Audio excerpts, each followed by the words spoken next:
Hello friends, स्वागत है आपका हमारे यूट्यूब चैनल में। और आज का हमारा टॉपिक है कि हम अपने पौधे से लगातार हार्वेस्टिंग कैसे प्राप्त कर सकते हैं बिना किसी रुकावट के। तो इसके लिए कुछ घरेलू उपाय हैं, कुछ ऑर्गेनिक तरीके से इसका उपाय है जिसे करने से हमें लगातार हार्वेस्टिंग प्राप्त होती रहेगी। पौधों का एक खास नेचर होता है कि जब उसमें फ्लावरिंग होती है फिर उसके बाद फ्रूटिंग होती है। तो जब फ्रूटिंग हो जाती है फिर उसके बाद उसे हम हार्वेस्ट कर लेते हैं। उसके बाद पौधा थोड़ी देर वेट रेस्ट करता है, उसके बाद उसमें फिर से फ्लावरिंग और फ्रूटिंग होती है, तब हम हार्वेस्ट करते हैं। लेकिन हम लोग चाहते हैं कि हमें लगातार फ्लावरिंग हो, फ्रूटिंग हो और हम हार्वेस्ट करते रहें।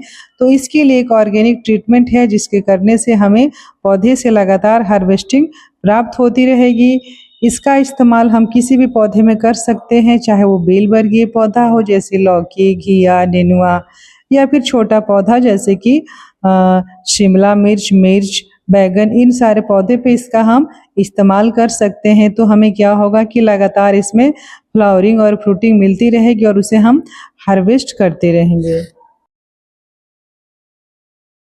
फ्रेंड्स, चलिए हम शुरू करते हैं, उस टॉनिक को बनाते हैं जिसके कारण पौधे में हमें लगातार हार्वेस्टिंग प्राप्त होता रहेगा और हमारा पौधा हमेशा फ्लावरिंग और फ्रूटिंग करता ही रहेगा। तो इसके लिए लिया है हमने आधा लीटर दही और पानी लिया, आधा लीटर पानी, और एक चुटकी इसमें काला नमक।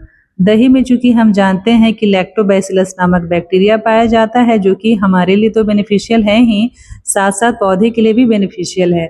जब इसे हम मिट्टी में डालते हैं तो मिट्टी की उर्वरक क्षमता बढ़ जाती है, माइक्रोबियल एक्टिविटी बढ़ जाती है, तो पौधों को पोषक तत्व प्राप्त होता है। साथ ही जिसमें हम नमक डालते हैं, काला नमक, तो काला नमक में सोडियम, पोटेशियम तथा सल्फर के साथ साथ कुछ मिनरल्स भी इसे मिलने लगती है मिट्टी में, तो पौधे को उसमें ग्रोथ होने लगता है। तो इस तरह से हमने आधा लीटर दही लिया है और उसमें आधा लीटर पानी मिला के अच्छी तरह से फेंट लिया है। फ्रेंड्स, इसे चाहें तो आप मिक्सर ग्राइंडर में भी फेंट सकते हैं और इसे काफ़ी पतला बना सकते हैं। पतला बनाना भी ज़रूरी है, या तो हम हाथ से बना सकते हैं या फिर चम्मच की सहायता से, या फिर मिक्सर ग्राइंडर में इसे अच्छी तरह से हम फेंट सकते हैं। उसके बाद इसमें हम एक चुटकी नमक डालेंगे, मात्र एक चुटकी, वो भी काला नमक, कोई और नमक नहीं डाल सकते हैं, सिर्फ इसमें काला नमक का ही इस्तेमाल करते हैं। फिर उसके बाद इसमें हम आधा लीटर पानी मिलाते हैं, यानी कि जितना हमने दही लिया है उतना ही इसमें पानी डाला है। फिर उसके बाद एक चुटकी इसमें हम काला नमक डाल देते हैं और अच्छी तरह से इसको मिक्स कर देते हैं। मिक्स भी हम फिर हाथ की सहायता से या फिर चम्मच की सहायता से अच्छी तरह से हम उसे मिक्स कर लेते हैं। फिर इस लिक्विड को हम ढककर छांव में रख देते हैं और प्रत्येक दिन इसे हमें चलाना होता है। इस तरह हिलाते हैं, फिर उसके बाद फिर ढक देते हैं। ऐसा 10 दिन में हमारा ये रेडी हो जाता है घोल पौधे में डालने के लिए।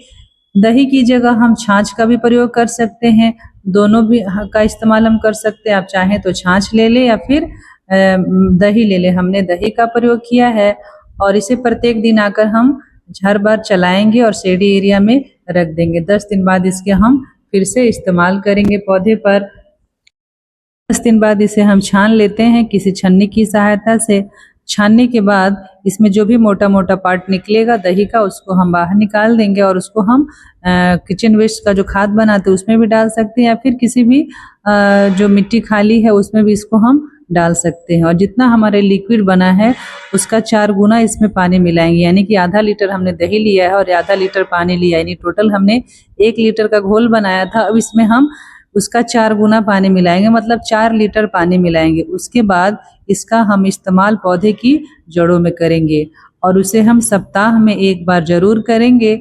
और उन पौधों को करेंगे जिसमें फ्लावरिंग और फ्रूटिंग हो रही है, उस स्टेज में करेंगे तो हमें ज़्यादा फायदा मिलेगा।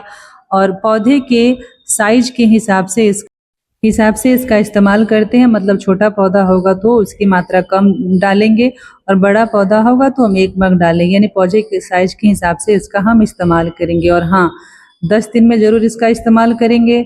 और ख़ास बात ये है फ्रेंड्स इसमें कि इसको हम स्टोर करके नहीं रख सकते हैं, इसको हम एक बार बनाएंगे और उस इस्तेमाल कर लेंगे, फिर दूसरी बार बनाएंगे और उसको इस्तेमाल कर लेंगे, लेकिन इसको स्टोर हम नहीं करेंगे। और इस तरह से 10 दिन या 15 दिन पर लगातार इसका हम अपने पौधे में प्रयोग करेंगे तो हम अच्छे हार्वेस्टिंग प्राप्त कर सकेंगे। तो बस आज का वीडियो इतना ही। तो फ्रेंड्स, अगर आप हमारे चैनल पे नए हैं तो हमारे चैनल को सब्सक्राइब कीजिए, लाइक शेयर एंड कमेंट कीजिए। तो फिर मिलते हैं अगले वीडियो में, तब तक के लिए हैप्पी गार्डनिंग।